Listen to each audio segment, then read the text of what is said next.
That was how terrible the situation was last year at Kaswa SCC when the rainy season began.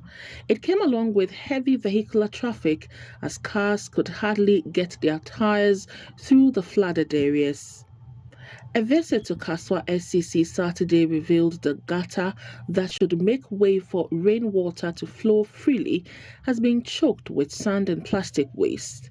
The Ghana Meteorological Agency has advised individuals in flood-prone areas like this to be cautious as the agency predicts more rains and subsequent floods. Here are residents of Kaswa SCC sharing their anxiety. Because the problem we have much more is from the top to here. Because the erosion will be taking place from the top to here. Because when it's the erosion taking place from the top and it have been choked here, if just a little water dropped, the erosion will be taking place. Then the road have been messed up. Because every 3 days, every 2 days, be always a shop. And I know so imagine say ahi and obenya spare parts ubakwa buso ka ahi ubakwa ne dia boat trim ebia ade 5 cedi ne yesi 10 cedis ti imagine say dwuma na ahi na obenya enya anwan kwa na betu yama na yede echoki ga ebia ball obia tu no ball egu pure tarobo nsuo to no akwa kotum nyina ye ha yenso me ni pe ya ye kan sasu ha na be yie cause we mpenufo since enye yen mo ankan kwan we ida kwan na tutu say enso to a untimi nya hwe would die crowd with them. Our homes are flooded when it rains. There used to be a gutter here before the roads were constructed. Since on the toa, Hansi, the first ABC, but Hansi, the gutter daha. Water cannot flow freely because the gutters are choked. Road no, only see gutter no. One eye, until Hansi and Kwana, and so no, gutter, and so I said, a fag gutter no mocono, and your baby uncle beam. Our main problem is the big gutter here. There's too much dirt in it. There are tons of sand in the gutter. So whenever it rains, the whole place will be flooded. Do you know where the sand is coming from? Where the sand is coming from this side. I don't know exactly where the sand is coming from. There have been so many buildings, up here. So even if it doesn't rain here and it rains up there, we still have, water here.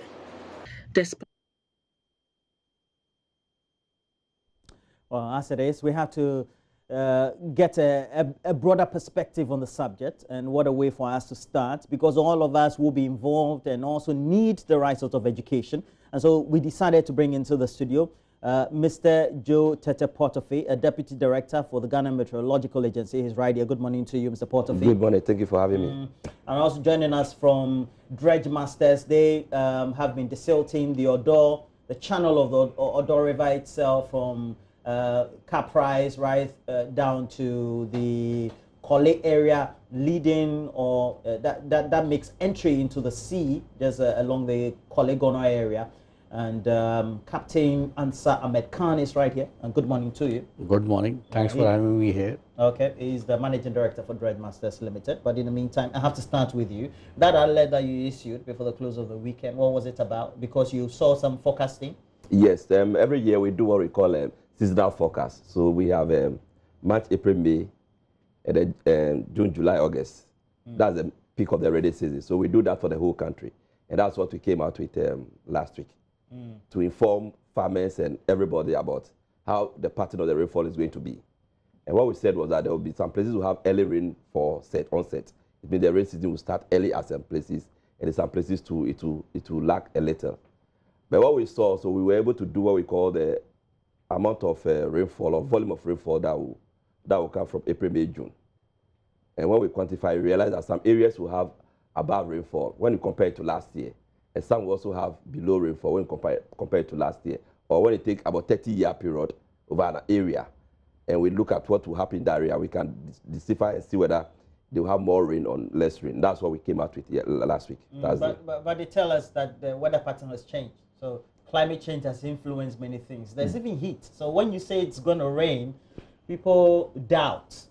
Yes. What will happen is, with the climate change, then what will happen is there will be erratic rainfalls. maybe you are expecting 50 millimeters of rain, but it can be 200, 300 millimeters of rain, which is very dangerous. You are expecting a rainfall of maybe to spread for 3 months to get about 600 millimeters of rain over an area. But when the climate change issue comes in, then you are going to get the same 600 millimeters of rain, but it will spread over 1 month. And that is the variability that we are experiencing. And we also have to inform viewers that we'll be letting you in on the conversation and tell us about your own experiences in where you live, so that when that time comes at the latter end of this discussion, you can also contribute. But in the meantime, let me ask you, you have traveled far and wide across the world, doing dredging activities and supervising work. In Ghana, what have been some of your experiences in relation to how the weather has been, or the rains, when it comes to how the where you've been working, the Collie tends to silt or fill up? We can see the effect of climate change now, as it is. Accra is a coastal city, almost at the sea level. So climate change has affected it. Now rains are coming heavy and in a very short period, which should spread, say, over a period of 2 or 3 months, can happen in a very short period. So that increases the risk of flooding. As far as dredging is concerned, we are trying to be proactive and maintain Odo channel so that we can face any eventuality. But the challenge what we are facing here is the situation becomes worse because of dumping into the Odo channel, which creates blockages along the route for the water to flow from, say, Caprice to sea, and that can enhance the risk of flooding in pockets. Okay, I'll ask you about how practical it is. But if the Odo tends to get silted, it also means that there are people living in high areas, or the water doesn't flow or flows faster into the channel. And I want you to tell me the mechanics of it, as far as in relation to what the rainfall pattern will be. I think if we are able to desilt the Odo, it means water will run faster. And then when we have flash floods, you know, what happens is, as for the flash flood, they will always come, but they must find somewhere to pass immediately. Okay. Once there's a blockage, then the spillover will, what is going to destroy life and properties. So once the Odo has been dredged, and you know, we have a primal, how do we call it? The Odo is a primal source of a primary drainage. But we have tertiary and secondary ones, which also needed to be worked on, because they feed into the Odo. So when those ones are also blocked, those ones are the ones that passes through our homes, our roads and things, and those ones can also create a lot of problems. But Accra itself, the resilient level of Accra is becoming very low and low and low. The ability of Accra to take a lot of water is becoming low, because for the past, I can say 10 years ago, you can get about 80 millimeters of rain consistently for about 3-4 days before Accra will get flooded. Currently, if we get 40 millimeters of rain for 3 consecutive times within a week, we are in trouble. So it means the resilient level of Accra is becoming very, very, because we are building a lot of structures. So the water is not able to percolate into the soil. We are going to get a lot of runoffs, and these runoffs must find their way into the sea to save us. So until we up our game and we do adaptation to bring the resilient level of Accra up, there's going to be a time, even a little drop. And you know, because Accra is, as I said, a low-lying area, and it's moved into the sea, we have a brewery in Sawam and all its environs. When it rains there, the water must pass through Accra into the sea. So it is not only the rainfall that we have in Accra that create a problem, but upland also, their water must pass through here, and it compounded the problem of Accra. Well, I'm thinking attitudinal problem very well. of residents. It forms an integral part. That's very true. Okay, and how do you see that in your work then? Yeah, there are 3-4 things which contribute into it. One is people are not following building laws.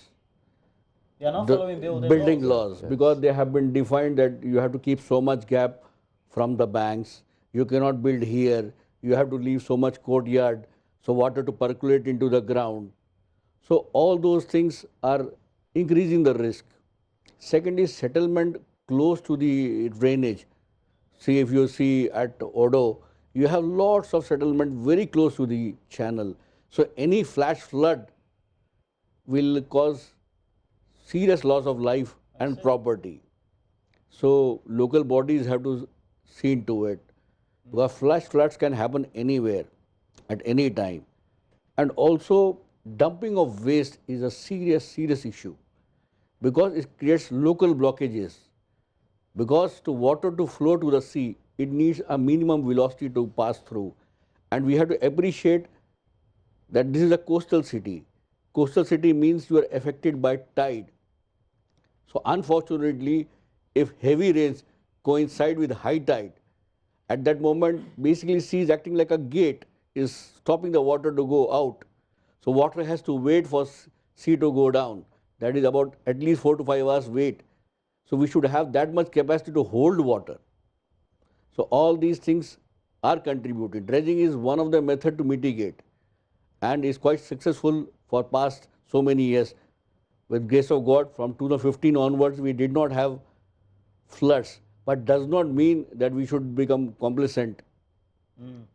If residents, he's saying that we have litter or perhaps refuse blocking path for water to make entry into such channels.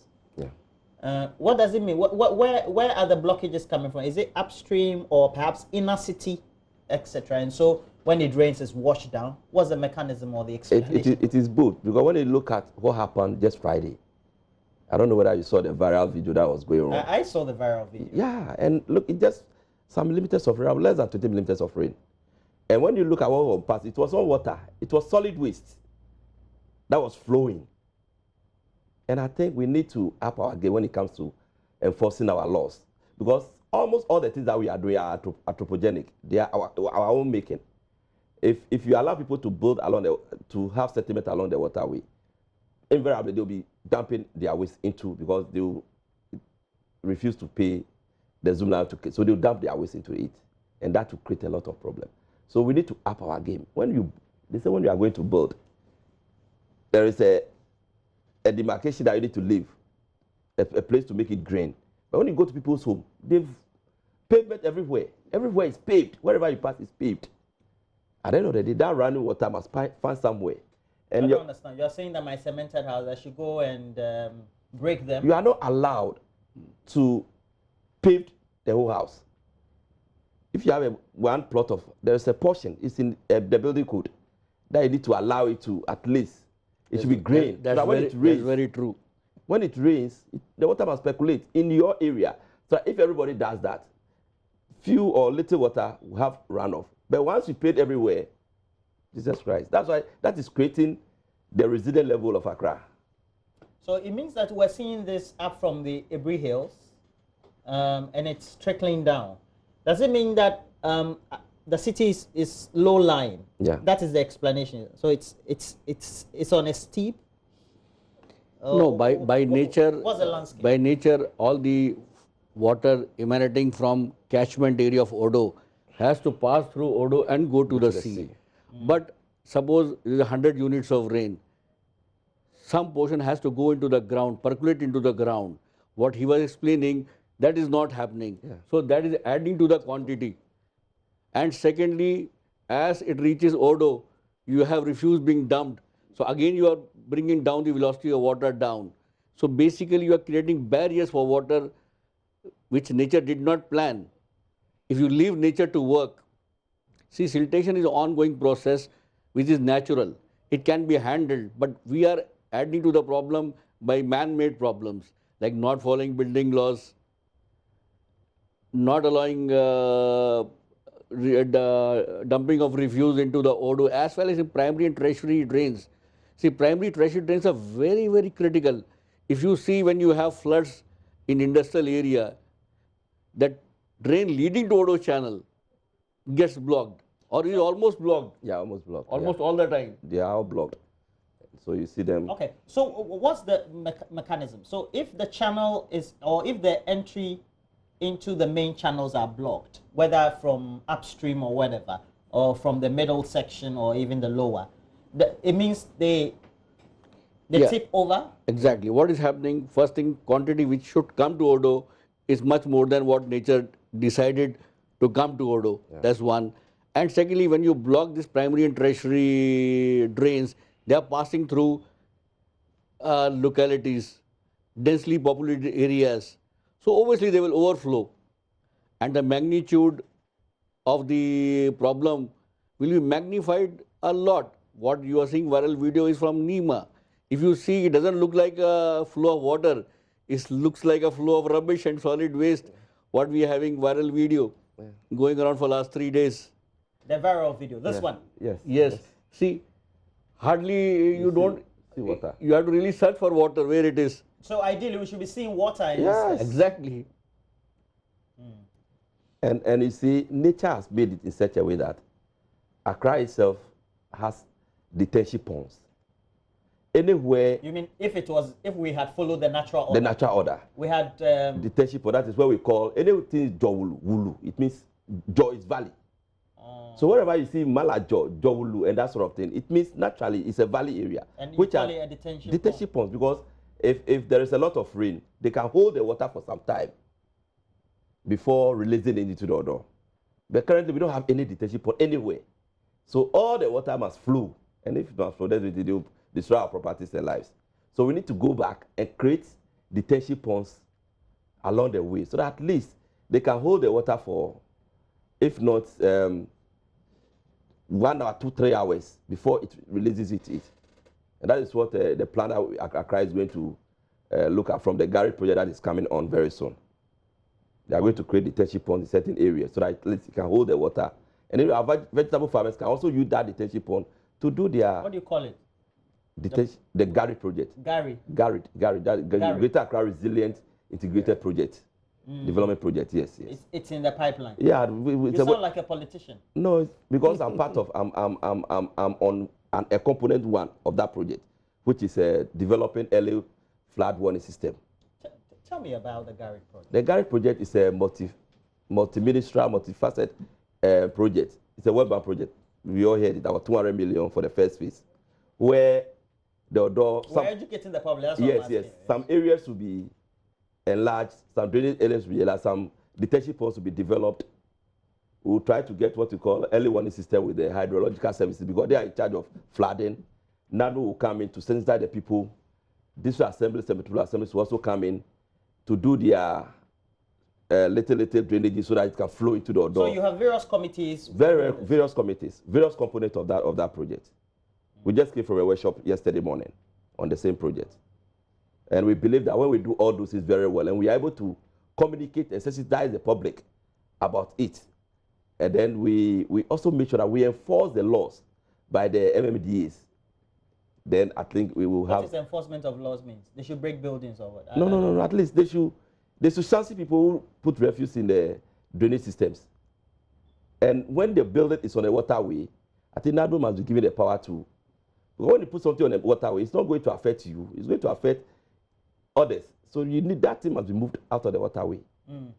What in your work, and you've been doing this since 2015. What are some of the things you find in the channel that you thought were unbelievable in your desilting or the dredging? If you see, Odo channel is being used literally like a floating dumping ground. People can dump anything, and worse, we have seen refuse from houses, refuse from informal industries which are at the banks in the Line Channel as well as at Abu Ghoshi. So basically people think that somehow this thing will go to sea and easier way to get rid of the refuse without following laws or paying much. But they don't realize that it is going to create more and more problem, more trouble. So what is needs is a serious education, and secondly, if I see from a perspective of being worked in many countries, Accra has grown very fast.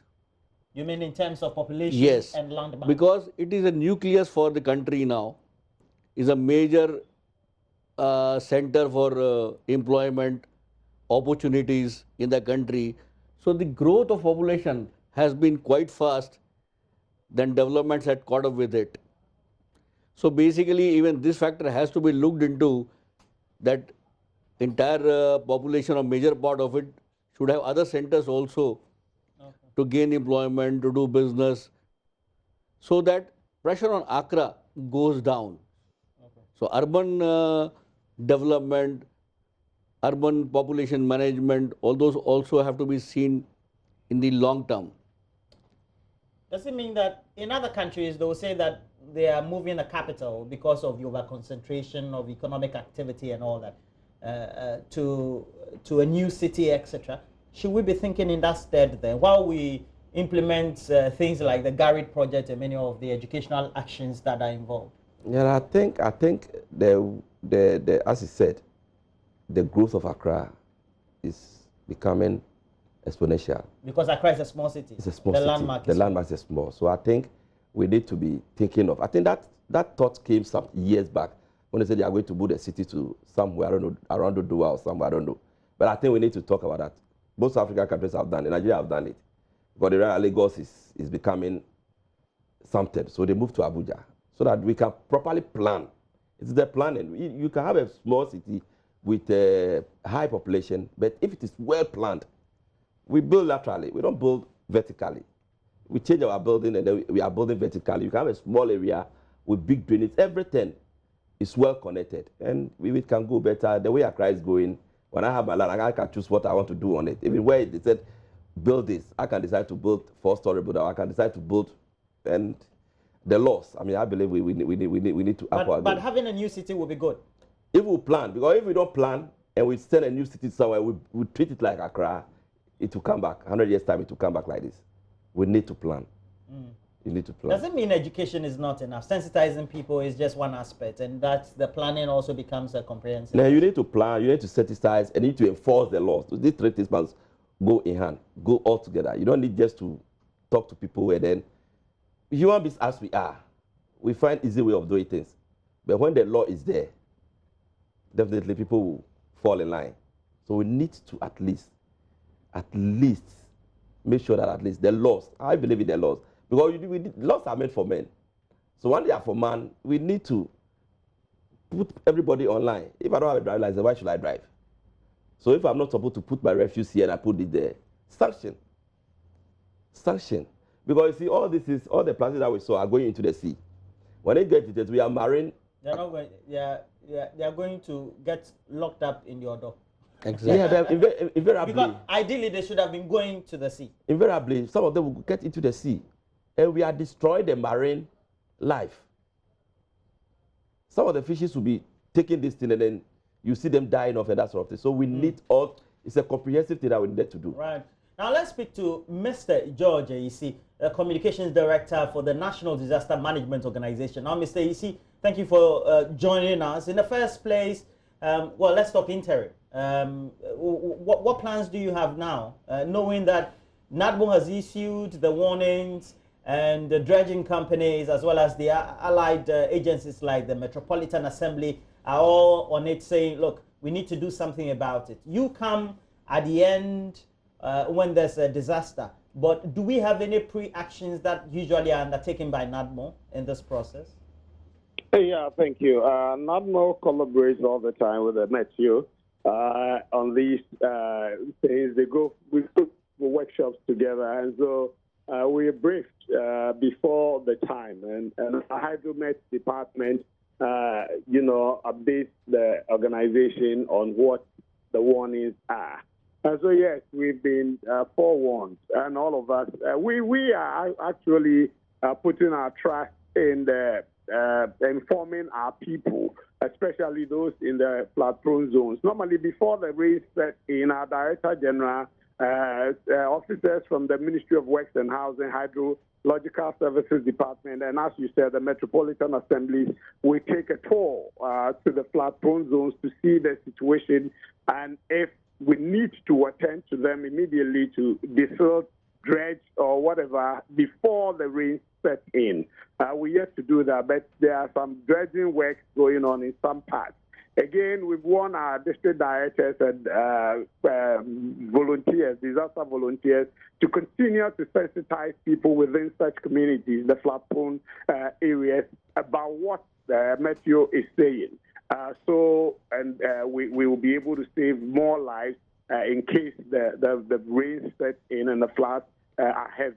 We identify safe havens and how to assess those safe havens so that people will not be found wanting in that circumstance. Another part that we believe, if it's pushed seriously, is the Garage project. This project is a World Bank-sponsored project. We should have started last year. I'm yet to be updated on the state now because it falls directly under the remit of the Ministry of Works and Housing. Is to expand some of our storm drains and then dredge them. And so if it got done, especially in the Greater Accra region, I believe it's going to help us. The last one, Roland, is that government is now retooling NADMO gradually. We are getting some water pumping machines and others that can support our work when the floods set in. So we are ready to confront the situation. There's an aspect about how residents, especially upstream, are not or have not complied with related issues of building codes, the behavior patterns, etc. And these are established. They're already on ground. Now, how do you complement that with what is expected, knowing that the floods will come anyway, following the warnings from the Meteo Agency, for example? Yeah, those people are still challenged, and but we partner with the assemblies. Sometimes our officers go around and mark those buildings. Mark those buildings as need to be cleared. But you know, there are processes that ought to be followed. That is the challenge that we're facing. But yes, our officers go around when they see such buildings, they mark them and then duly inform the Metropolitan Assemblies for action to be taken. But there are certain legal processes involved in these ones, and it's not within the remit of NADMO to so move to seek that legal authority to go and pull them down. Until we are given that, we fall on the assembly. But our men go around and they mark such buildings and then duly inform the assembly. Well, thank you very much, Mr. Isi. George Isi is the head for communications, director for communications, the National Disaster Management Organization, helping us complement the discussions in a way that we can also help in the education process as it is. We'll open the phone lines soon as possible. You'll see the numbers on your screens. Please make sure you do call. Also, wouldn't matter where you live. If you live in an area which experiences floods, it also means that this regular education is for you as well. Look, what should we be doing? To me, at the moment, one component is dredging, which is ongoing and going at a faster pace. Secondly, in short term, education of the public, sensitization will help so that people take proactive action, realize that if they stop even now of refuse, it will help to a certain extent. That's one. And secondly, they should get prepared if they're living close to the banks. If flash floods happen, they'll be the first one to be affected. It will be better we get all these things done. And even this Odona drainage system like this is a very great business opportunity for the country, but we have let it become rather a problem to us. Yeah. We should have dredged this gutter for all the way from Achimota to or where it is, where it ends. Yeah. It can be even used as a means of transport. Okay. They can put boats on it. Sami, I see you're passionate about this. We all are, and that's why we're doing this discussion. Now let's go to Cape Coast. And over the last 2-3 years, been flooded. Just in October, I remember the whole place was flooded. George, you're calling from Cape Coast, the Central Regional Capital. Good morning. Good morning, George. I hope that you've lowered the volume of your set so that we can discuss thoroughly. Okay. I'm from the TV state. Okay, please go ahead. Yeah, the issue is multifaceted. You know, you should ask ourselves what was happening in the capital 50 years ago. Mm-hmm. In the early 60s down to the 70s, Accra was not flooding the way it is flooding today. All these issues started from the moment we started fencing our various homes. One, we fenced our homes. Two, the various houses are paved. So when it rains, the rainwater doesn't seep into the source space. It must run over. All area in Accra is in concrete. So it creates a lot of problem for us. So I believe the assemblies will pass a law that if the area is not a security zone where you need to fence the entire place, you must revert back to the olden days where we use hedges to fence our houses. When we do that, the rainwater will have a free flow so that the system will revert back to the bad days where the flooding was not happening. So I'm of the view that we revisit the architectural system of planning our cities so that we have a safer place to live. Okay. Thank you very much. Well, thank you, George. That was a great contribution. We also showed the October picture or video of the floods or the flash floods that engulfed the whole of Cape Coast, even including the UCC campus. Let's go to Kumasi. We have Bafo on the line. Bafo, good morning to you. Please lower the volume on your set. And straight away, what's your contribution? Okay. Yeah, thank you for the good job that you are doing. Okay, please go ahead. I want to add contribution on this issue. And what I'm saying is, we, the citizens of Ghana, we should advise ourselves of what we always doing. The rubbish dumping we always taking into the streets, and others we are doing at homes. We should advise ourselves so that when the rain starts, we can be safe from all this. So we, the Ghanaians, should be safe. Okay, thank you. Because let's go to Frank. Frank abroad, is also in Kumasi. Frank, good morning to you, Frank. Yes, good morning. Yes, please. You're our last caller. Can we go through? Yes, Ronald, I think that we've been having these perennial floodings over the year. And you remember clearly it has been one government after the other. Particularly, the NDP government had it captured in their manifesto that they are going to set up the National Hydrological Authority that is going to see to floodings in Ghana. As we see today, that has not been set up. You know, when population increases and we are generating more waste, especially with liquid waste, we need to open up all storm drains within the city centers and the outskirts. When this is done, these drains, when it rains, obviously there will be free flow of water into the river bodies, then into the sea. But what do we see? These drains have been choked. And most city centers within Ghana, especially the capital, you come to Kumasi, you go to Accra, they are all facing the same challenge. I can remember the Deputy Minister for Works and Housing, Eugene Boateng, said somewhere last year that they were desilting Odona and they will keep on to desilt Pelele River in Asante region. What has happened to it? We'll sit there, and when it's June, it still rains and it floods again. So let's be proactive rather than talking. I think that is the solution. Yeah, the effort also lies on citizens to complement the actions of authorities because we are flouting the regulations while they also are not enforcing those same regulations as it is. But let's wrap up. What will be your last word in this conversation? We know that it's an ongoing process. And once yes, I think what I can say is that we just need to up the standardization, inform people, and then see how best we can also do the little in our corner. Wherever we are, we must make sure that environmentally, everywhere around us is neat. And when we do that, if I do it, you do it, everybody does it, then it means we are getting somewhere. So let's try it and do the best. As for the rainy season to come, the flash floods will come, but let's have our lives to enjoy. Captain Khan? My request to each and every citizen of Accra and in the catchment area is keep your house clean. At the same time, keep your city clean. Dump in the right way, the way it has been planned and is being implemented. Help government to help us. Oh, thank you. That's a very succinct message there. And thank you, the two of you.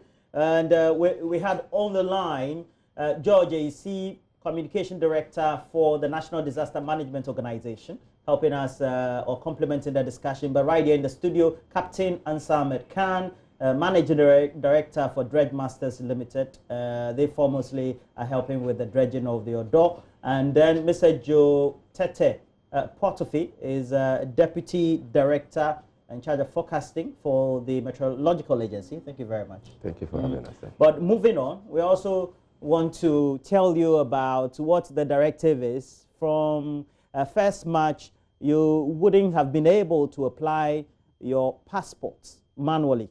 Okay, so if you want to apply for a passport, now you have to go digital, online. And we're going to have the Deputy Director of Passport right here with Mama V Abuaje to tell us what the rationale is, why we're moving this way, and how we will be part of the whole e-commerce process. Do stay with us.